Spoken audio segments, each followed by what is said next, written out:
I started to worry, wondering if a thief was in our house. I frowned at the sight of men's and women's shoes by the entrance. Our house should be empty since neither my husband nor I were supposed to be home. Yet I could sense someone was there, both at the entrance and in the bathroom. The loud, crude voice coming from the bathroom made it clear that someone was enjoying themselves. It's not unusual for husbands to invite their mistresses over when their wives are away, but that couldn't be the case here. This voice couldn't have been my husband's. He was standing right next to me, staring at the bathroom with a pale face. My name is Jessica, and I've been married to Adam for 3 years. We both work, so we don't have any children yet.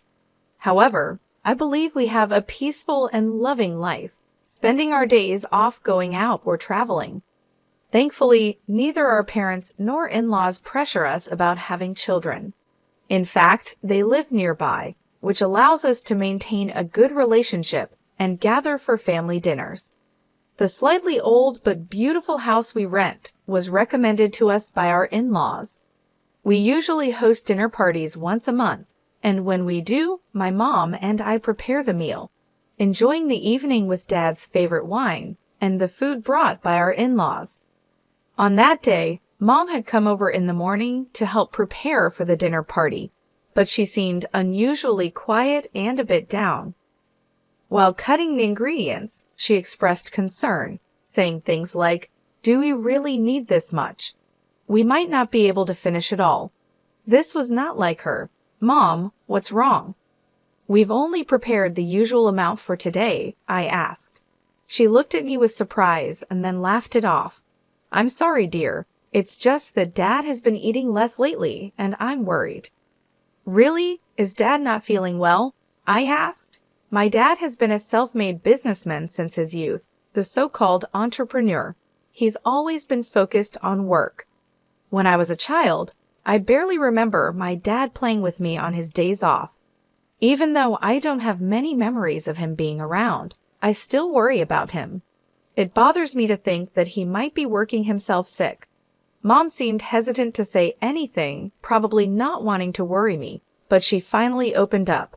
"It's not an illness. Dad is perfectly healthy, but he's been acting distant lately. He's been criticizing dinner and making comments about how plain my clothes are." Why would he say such things? I thought, it's awful that he would say that to Mom, who has always been the heart of our home. But Mom brushed it off, saying, "I'm fine. Maybe Dad is just a bit stressed from starting a new business." She insisted she was okay, and although I was still concerned, we let the conversation fade and got back to cooking. Today, we plan to prepare a special meal, including Dad's favorite steak and pie, as a way to support his new business venture. Adam, my husband, was busy as usual, unable to relax until everything was spotless. He's very particular about cleanliness, and even when it's just family, he always makes sure the entrance and living room are perfectly clean before we have guests. As I started tidying up the garden, Dad, my mother-in-law Teresa, and my father-in-law Eric arrived. "Jessica, can I have a word?" Teresa called out to me just as I was checking the pan to cook the steak. She looked serious as she walked into the kitchen, and without saying a word, she handed me a box that looked like a gift. Puzzled, I took it, and when I opened it, I saw the logo of a famous steak restaurant. Inside were thick, high-quality steaks with a mouth-watering aroma. It turned out that we had accidentally prepared the same dish. I thought it would be easy enough to just cook fewer steaks. After all, it wasn't the first time our gifts had coincidentally matched. I smiled and said, "Wow, did you go out of your way to buy this?" "We heard it was a celebration, but you could have told us about the steaks." "This is a bit awkward. Should we just serve the gifted steaks today?" Teresa replied, "But you and Adam can still eat them, right? We're not young anymore, and too much meat can be a bit heavy on our stomachs." I found myself speechless.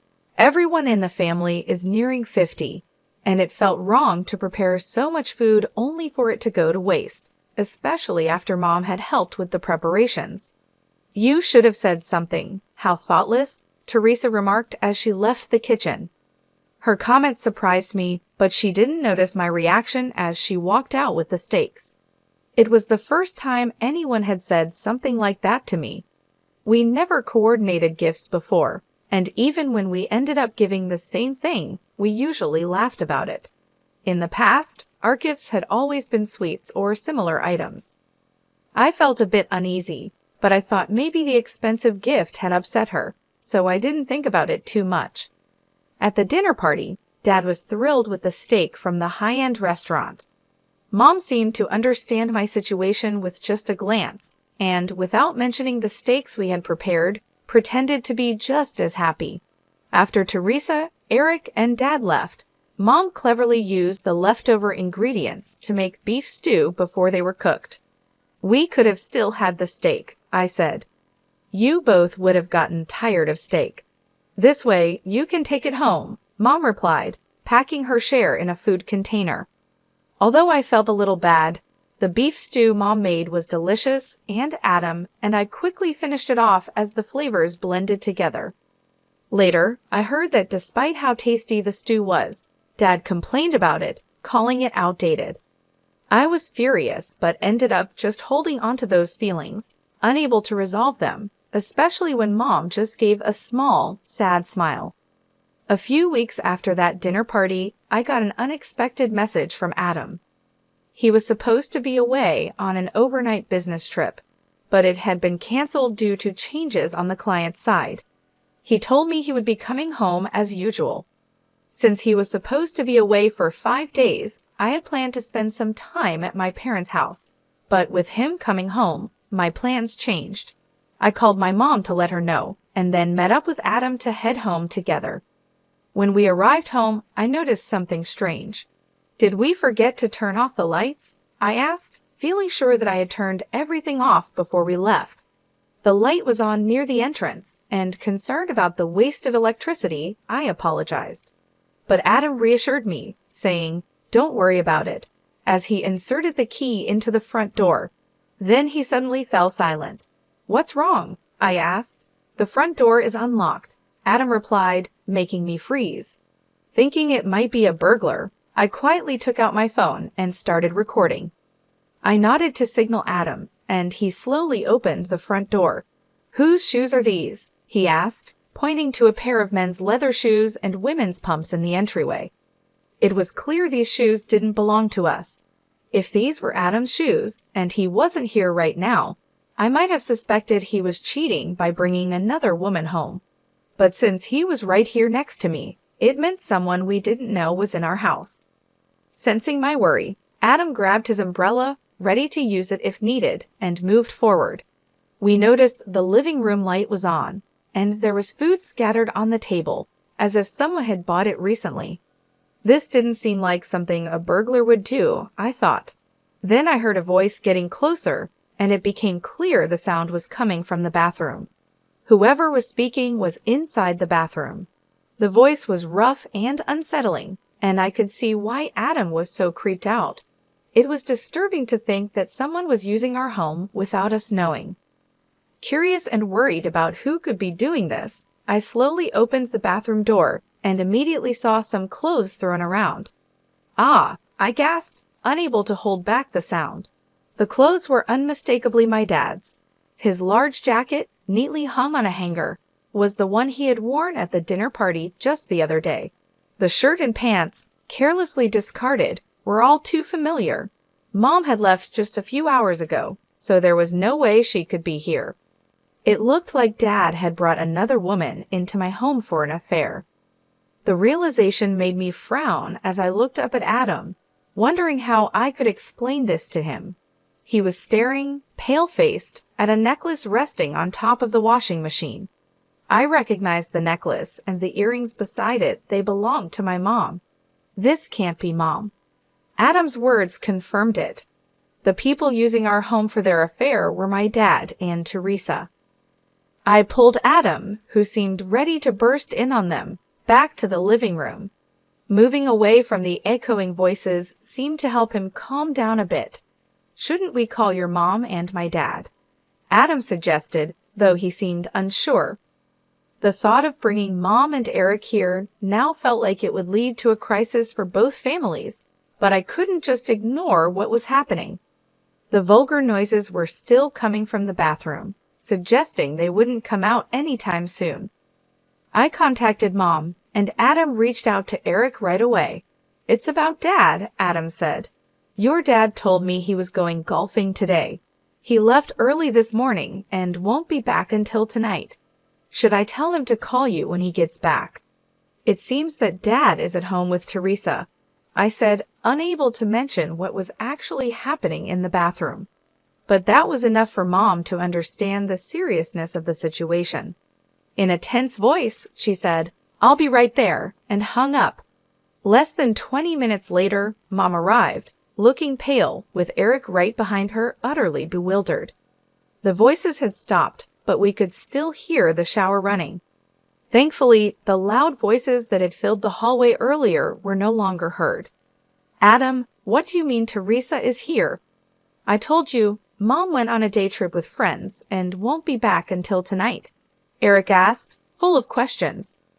We had informed him that Dad was with someone, but whether he was confused or just didn't want to accept it, he avoided looking toward the bathroom. Feeling sorry for Eric, Adam signaled to me, and I started recording on my phone again. Adam made no effort to hide his approach as he stormed into the bathroom. "Hey, what the heck are you doing in our house?" Adam shouted as he pushed the room door open, making a dull sound. Screams from Dad and Teresa were followed by loud arguing between Dad and Adam. Adam, now standing in the doorway, grumbled in disgust. I grabbed a bath towel and tossed it into the bathroom, desperately wanting to avoid seeing them naked. I really didn't want to see that. Behind me, Mom, no longer able to hold back, pushed past me and stormed into the bathroom. She shoved Adam and Teresa aside and, with a voice I'd never heard from her before, dragged Dad out of the room.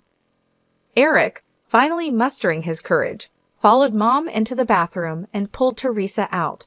Both of them hurriedly dressed in their scattered clothes, and within minutes, they were sitting in the hallway with their hair still damp.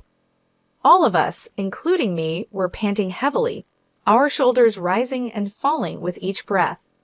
Mom broke the silence with a thin voice. "Why?" Her question was the start of Dad and Teresa's explanations. It all began with Teresa developing a crush on Dad. And since Dad is a company president, he has connections with some flashy industries. He pays much more attention to his appearance than most men his age, and even I have to admit he looks stylish and sophisticated. Teresa reportedly fell for Dad the moment they met, captivated by his demeanor.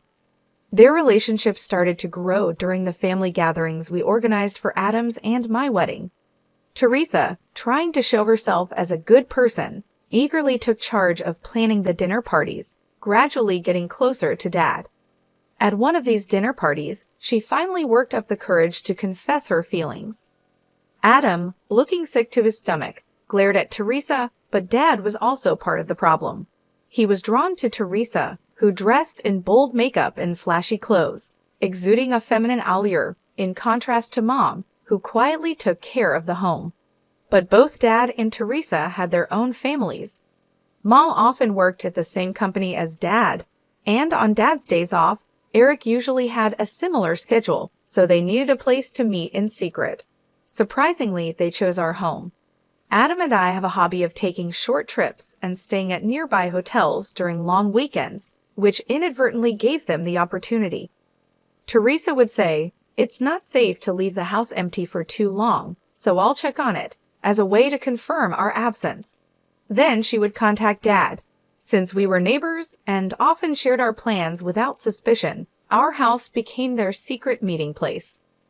We never gave them a spare key, thinking it was impossible for them to enter, but it seems they secretly took a key during one of the dinner parties and made a copy. They were careful to leave no trace of their presence in our house. They brought their own food, took all the trash with them, collected any hair from the drain after using the bathroom, and wiped down any moisture before leaving. This time, Dad contacted Teresa after hearing that I was going back to my parents' house because of Adam's business trip. I had only informed Mom about the change in plans, leading to this unexpected encounter. If we hadn't discovered it now, who knows how long we would have been deceived. Naturally, both Dad and Teresa were served with divorce papers by their spouses. They faced claims for compensation during the divorce proceedings and were disowned by Adam and me. Although Dad and Teresa initially admitted to what they had done, they later claimed we were lying and had no evidence. However, I had recorded everything on my phone, and when I presented that as evidence, the divorce proceedings went smoothly. With the settlement money, we moved into a new apartment. Adam, who already had a bit of a germophobia, developed a complete aversion to the room after that day and now refuses to even go near it. I also found it too painful to keep living in a house that had been used for their affair, so I fully agreed to move. Now Mom, who has lost all love for Dad, lives with us after the divorce was finalized. Teresa, on the other hand, seemed quite pleased with herself. She became openly defiant, maybe influenced by Dad, and accepted the divorce settlement and compensation without much resistance. She moved in with Dad right after the divorce, and they got married, finally getting what they wanted being together. It seemed like everything was going perfectly for them, with Teresa becoming the wife of a company president and looking forward to a great life ahead. However, their plans quickly went wrong. Dad's new business venture failed, and the company's performance rapidly declined, like a balloon losing air. When Mom heard about this, she simply nodded, as if to say it was expected. "Who do you think was holding everything together all this time?" she said. It was Mom who had been quietly managing the complaints about Dad's harsh business tactics, both inside and outside the company, and supporting the business behind the scenes. She handled a major part of the company's finances and dealt with clients. Naturally, she resigned from the company when the divorce happened, and Dad, eager to get rid of her, didn't ensure a proper handover. As a result, the company was left with unhappy employees, and many of them followed Mom's lead and resigned, causing a staffing shortage. Dad had always believed that it was a wife's duty to support her husband, so he naturally expected Teresa to take over Mom's role. However, Teresa, who had always been a housewife, didn't understand the business at all and was of no help. The mass resignation of employees, fueled by the scandal of Dad's divorce, became widespread gossip, and clients began to pull out from Dad's company, citing poor performance. Dad's company couldn't last even half a year and soon went bankrupt. Their house and assets were seized, and they were left with significant debt, including unpaid wages. They managed to find a place in a cheap apartment, living a difficult life. Despite his age and wanting a company that would treat him as a president, Dad couldn't secure a new job. Naturally, his frustration grew, and he turned to gambling as a way to relieve his stress. But even that wasn't enough. He began to blame Teresa, saying, "None of this would have happened if it weren't for the affair. It was Teresa who seduced me." His anger led to him becoming violent towards Teresa. Teresa, struggling to make ends meet with part-time jobs and desperately trying to support Dad, grew disillusioned with him as their situation worsened. He sank deeper into his gambling addiction, wasting even the money they needed for living expenses. Unable to bear Dad's constant verbal abuse, Teresa eventually fled the apartment. She ended up at Eric's house, where Adam had grown up. Adam and I happened to be visiting Eric, who had become somewhat reclusive due to the emotional strain of the divorce, so we often checked in on him. When we found the front door open, we walked in to see who was there and were met by Teresa. At first, we didn't recognize her. She looked so different that we thought an old woman we didn't know was speaking to us. The once well-groomed Teresa was unrecognizable, now looking worn out. Teresa tried to apologize and seek forgiveness for what she had done in the past. But all I could do was give her a bitter look, thinking it was too convenient for her to ask for forgiveness now.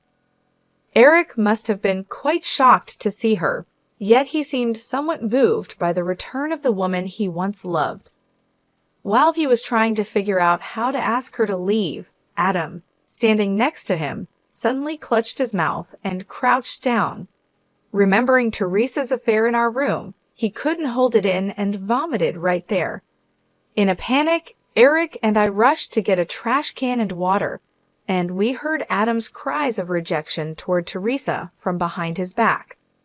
Feeling sorry for Adam and unsure how to handle the situation, it was Eric who took action. He looked Teresa straight in the eyes and firmly told her there was no chance of reconciliation. "Leave," he said, sending Teresa away with strong words. Teresa seemed deeply affected by her own son's rejection, especially seeing how sick it made him. Without saying another word, she stumbled out the front door and left.